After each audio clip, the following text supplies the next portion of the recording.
नमस्कार दोस्तों, स्वागत है आपका हमारे चैनल पर, जहां हम आपको प्राचीन भारतीय संस्कृति के महत्वपूर्ण पहलुओं से अवगत कराने वाले हैं। आज का हमारा विषय है गायत्री मंत्र, एक ऐसा मंत्र जिसे वैदिक काल से ही सबसे शक्तिशाली और पवित्र माना गया है। इस वीडियो में हम गायत्री मंत्र के इतिहास, शास्त्रों में इसका वर्णन, इसके वैज्ञानिक आधार और इसके मनोवैज्ञानिक प्रभावों पर चर्चा करेंगे। ये वीडियो न केवल आपके आध्यात्मिक ज्ञान को बढ़ाएगा, बल्कि आपको इस मंत्र की छिपी हुई शक्तियों से भी परिचित कराएगा। चलिए दोस्तों, आज गायत्री मंत्र के बारे में बात करते हैं। गायत्री मंत्र, जिसे सावित्री मंत्र भी कहते हैं, एक खास मंत्र है। इसे त्रिपदा गायत्री कहते हैं क्योंकि इसके 3 चरण हैं। इसे बहुत पुराने समय से बोला जा रहा है और इसके उच्चारण का एक खास तरीका होता है।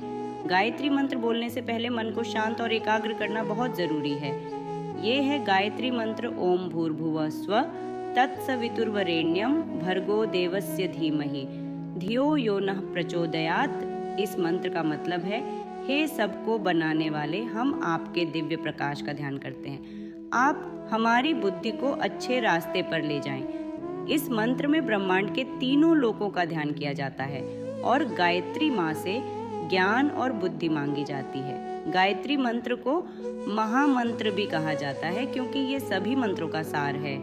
ऐसा माना जाता है कि इसे बोलने से बहुत आत्मिक शक्ति मिलती है और जीवन में हर तरफ से कामयाबी मिलती है। अब आगे बढ़कर गायत्री मंत्र के इतिहास और वैदिक जड़ों के बारे में जानेंगे।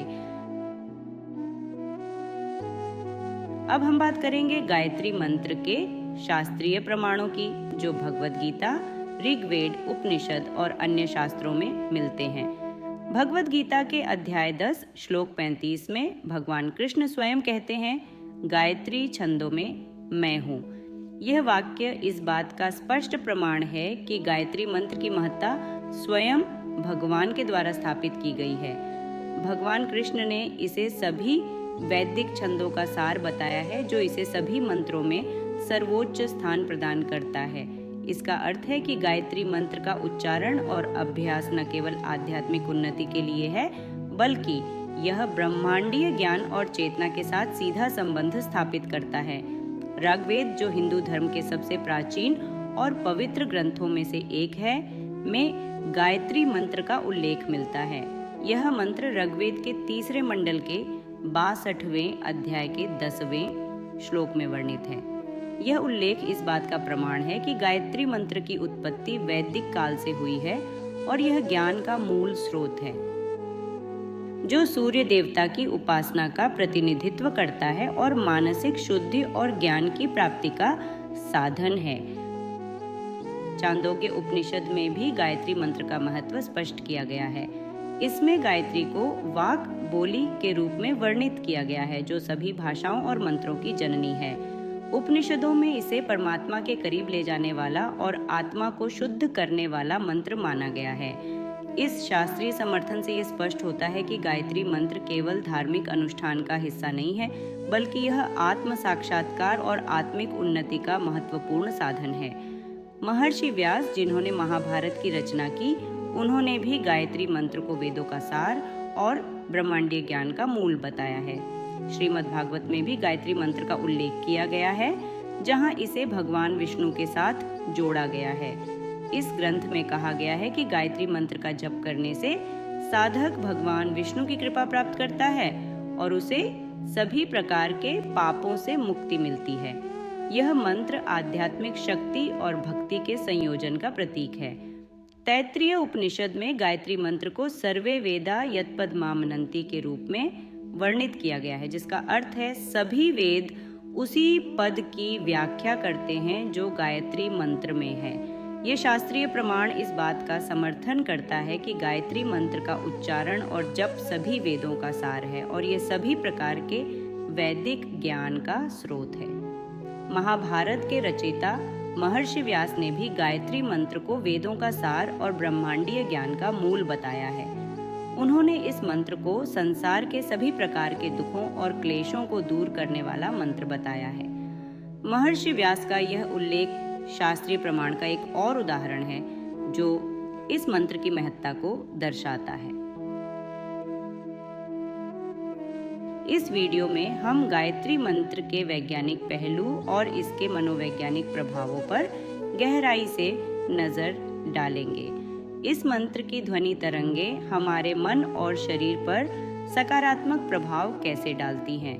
गायत्री मंत्र का नियमित जप एक विशेष प्रकार की ध्वनि तरंग उत्पन्न करता है।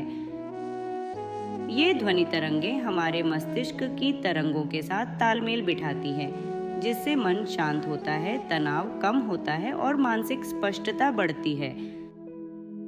इसका असर कुछ ऐसा ही है जैसे संगीत की लय या ध्वनि हमारी भावनाओं को प्रभावित करती है। इस मंत्र के जप से मस्तिष्क का न्यूरोलॉजिकल नेटवर्क सक्रिय होता है, जिससे ध्यान और याददाश्त में सुधार होता है। गायत्री मंत्र के जप के माध्यम से चेतना के 4 स्तर परा, पश्यन्ती, मध्यमा, वैखरी सक्रिय होते हैं। इनमें से सबसे ऊंचा स्तर है परा, जो हमारी चेतना को भौतिक दुनिया से परे ले जाता है। इस स्तर तक पहुंचने से मन पूरी तरह से शुद्ध हो जाता है, जिससे साधक को दिव्य अनुभव होता है। यह वैज्ञानिक दृष्टिकोण इस तथ्य पर आधारित है कि ध्वनि और विचार हमारी चेतना को विभिन्न स्तरों पर प्रभावित करते हैं। यह मस्तिष्क के उन हिस्सों को उत्तेजित करता है जो एकाग्रता, याददाश्त और ध्यान के लिए जिम्मेदार होते हैं। परिणाम स्वरूप साधक की मानसिक शक्ति, एकाग्रता, क्षमता और याददाश्त में सुधार होता है। वैज्ञानिक अध्ययनों से पता चला है कि मंत्रों के जप से मस्तिष्क की तरंगें अल्फा और थीटा स्तर पर आ जाती हैं, जो गहरे ध्यान और शांति से जुड़े होते हैं। गायत्री मंत्र का जप साधक के मानसिक स्वास्थ्य में सुधार करता है। यह चिंता, तनाव और अवसाद को कम करता है, आंतरिक शांति और संतोष प्रदान करता है। यह मनोवैज्ञानिक प्रभाव मस्तिष्क पर ध्वनि तरंगों के प्रभाव के कारण होता है। गायत्री मंत्र का नियमित जप शरीर की जैविक ऊर्जा को संतुलित करता है। यह शरीर के ऊर्जा केंद्रों, चक्रों को सक्रिय करता है, जिससे ऊर्जा का सुचारू प्रवाह सुनिश्चित होता है। यह ऊर्जा संतुलन साधक को शारीरिक और मानसिक रूप से स्वस्थ रखता है। वैज्ञानिक दृष्टिकोण से यह प्रभाव शरीर के विभिन्न अंगों और प्रणालियों पर ध्वनि तरंगों के प्रभाव का परिणाम है। गायत्री मंत्र की शक्ति को समझने के लिए हमें ध्वनि के 4 चरणों को समझना होगा: परावाणी, पश्यन्ती, मध्यमा और वैखरी। परावाणी, परा, वैखारी यह ध्वनि का सबसे सूक्ष्म और उच्चतम स्तर है। परावाणी वह अवस्था है जहां ध्वनि उत्पन्न होने से पहले ही ऊर्जा के रूप में मौजूद होती है। ये चेतना के गहरे स्तर से उत्पन्न होती है और इसे केवल आंतरिक अनुभव के माध्यम से समझा जा सकता है। परावाणी वह ध्वनि है जो ब्रह्मांड की मूल ध्वनि के साथ सीधा संबंध स्थापित करती है और साधक को दिव्य ऊर्जा के साथ जोड़ती है। उदाहरण, जब साधक गहरे ध्यान में होता है और उसे किसी शब्द या ध्वनि की उत्पत्ति का अनुभव होता है, तो वह परावाणी का अनुभव कर रहा होता है। यह वह अवस्था है जहां विचार और ध्वनि का स्रोत एक हो जाता है। इसे समझना और अनुभव करना बहुत कठिन होता है और इसे केवल अत्यधिक साधना और ध्यान के माध्यम से प्राप्त किया जा सकता है। पश्यन्ती, पाश्यन्ती। पश्यन्ती ध्वनि का वह स्तर है जहां ध्वनि दृश्य रूप में आती है, लेकिन अभी तक इसे उच्चारित नहीं किया गया है। यह ध्वनि की वह अवस्था है जहां विचार ध्वनि के रूप में विकसित होते हैं और साधक के मस्तिष्क में चित्रों या विचारों के रूप में प्रकट होते हैं। पश्यन्ती ध्वनि में कल्पना और दृश्यता का मिश्रण होता है और यह हमारी चेतना को आकार देती है। उदाहरण, जब हम कोई विचार सोचते हैं और उसे शब्दों में व्यक्त करने से पहले उसकी छवि या विचार हमारे मस्तिष्क में उभरता है, तो हम पश्यन्ती ध्वनि के स्तर पर होते हैं। यह वह समय होता है जब विचार ध्वनि बनने की प्रक्रिया में होते हैं। मध्यमा, मध्यमा। मध्यमा ध्वनि का वह चरण है जहां ध्वनि मस्तिष्क और शरीर के बीच संचार करती है। यह ध्वनि का मानसिक स्तर है जहां विचार और ध्वनि का संयोग होता है और वह ध्वनि बोलने के लिए तैयार होती है। मध्यमा वह ध्वनि है जो हमारी चेतना के मस्तिष्क से निकलकर शब्दों में रूपांतरित होती है। उदाहरण, जब हम किसी विचार को बोलने के लिए तैयार होते हैं और वह विचार हमारे मस्तिष्क से जुबान की ओर जाता है, तो वह मध्यमा ध्वनि का स्तर है। ये वह समय होता है जब ध्वनि एक रूप में आकार ले चुकी होती है लेकिन अभी तक उच्चारित नहीं हुई होती। वैखरी, वैखारी। वैखरी ध्वनि का वह स्तर है जहाँ ध्वनि को शब्दों के रूप में उच्चारित किया जाता है। यह ध्वनि का सबसे स्थूल रूप है और यह हमारे द्वारा सुनी जाने वाली ध्वनि है। वैखरी वह ध्वनि है जो हमारे मुख से बाहर निकलती है और दूसरों तक पहुंचती है।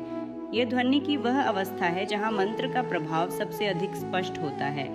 उदाहरण, जब हम गायत्री मंत्र का उच्चारण करते हैं तो वह वैखरी ध्वनि का स्तर होता है। यह वह समय होता है जब ध्वनि हमारे मुख से बाहर निकलती है और वातावरण में फैलती है। वैखरी ध्वनि का प्रभाव हमारे और हमारे चारों ओर के लोगों और वातावरण पर पड़ता है। गायत्री मंत्र का जप करते समय जब ध्वनि इन 4 चरणों से गुजरती है तो यह साधक की चेतना को शुद्ध करती है और उसे उच्चतम आध्यात्मिक अवस्था में ले जाती है। प्रत्येक चरण में ध्वनि का प्रभाव और उसका शक्ति स्तर बदलता है, जिससे साधक को विभिन्न प्रकार की दिव्य ऊर्जा प्राप्त होती है।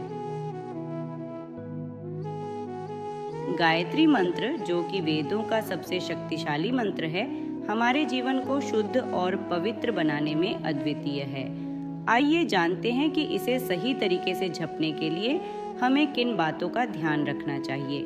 गायत्री मंत्र का उच्चारण और पढ़ने की विधि। सबसे पहले हम जानेंगे गायत्री मंत्र का सही उच्चारण।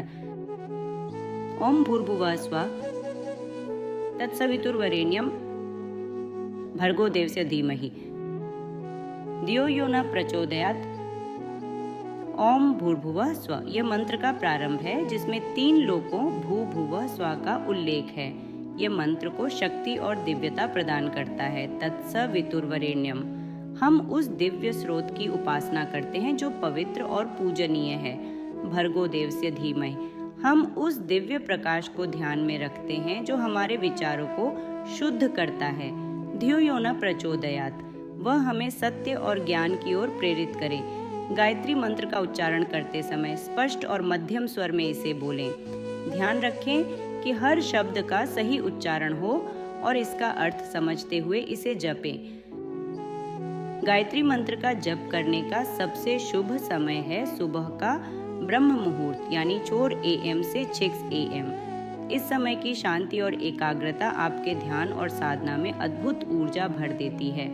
अगर सुबह का समय न मिल पाए तो शाम का संध्या समय भी जप के लिए उपयुक्त है। साधक को कम से कम 108 बार गायत्री मंत्र का जप करना चाहिए। यह संख्या एक पूरी माला के बराबर होती है, जो जप के लिए आदर्श मानी जाती है। यदि शुरुआत में यह संख्या कठिन लगे तो धीरे धीरे इसे बढ़ाएं। गायत्री मंत्र का जप करते समय शारीरिक और मानसिक शुद्धता का ध्यान रखें। साफ और शुद्ध कपड़े पहनें और जप से पहले स्नान अवश्य करें। मानसिक शांति और पवित्रता का पालन करें। गायत्री मंत्र का जप उत्तर या पूर्व दिशा की ओर मुख करके करना सबसे अच्छा होता है। इसके लिए सुखासन, पद्मासन या वज्रासन में बैठें। रीढ़ को सीधा रखें और शरीर को स्थिर रखें। जप के समय सात्विक आहार का सेवन करें। अनावश्यक बातचीत, नकारात्मक सोच और हिंसात्मक कार्यों से बचें। सकारात्मक और आध्यात्मिक विचारों से भरे रहें। जप के दौरान केवल गायत्री मंत्र पर ध्यान केंद्रित करें। मंत्र का जप करते समय देवी गायत्री की छवि का ध्यान करें। इससे आपकी एकाग्रता और ध्यान बढ़ेगा। गायत्री मंत्र का जप नियमित रूप से और अनुशासन के साथ करना चाहिए। इसे अपने दैनिक जीवन का हिस्सा बनाएं और एक निश्चित समय पर इसका पालन करें। गायत्री मंत्र के इस दिव्य जप से आप अपने जीवन में शांति, पवित्रता और सकारात्मक ऊर्जा का संचार कर सकते हैं। इस मंत्र की शक्ति से जुड़ें और अपने जीवन को एक नई दिशा दें। दोस्तों, गायत्री मंत्र का प्रभाव न केवल हमारे मस्तिष्क और शरीर पर है, बल्कि यह हमारी आत्मा और चेतना को भी शुद्ध करता है। इस मंत्र का जप नियमित रूप से करें और इसके अद्भुत लाभों का अनुभव करें। अगर आपको यह वीडियो जानकारीपूर्ण और प्रेरणादायक लगा हो तो इसे लाइक करें, शेयर करें और हमारे चैनल को सब्सक्राइब करना न भूलें। हमें कमेंट में बताएं कि आप गायत्री मंत्र के जप से क्या अनुभव करते हैं और अगला वीडियो किस टॉपिक पर देखना चाहते हैं।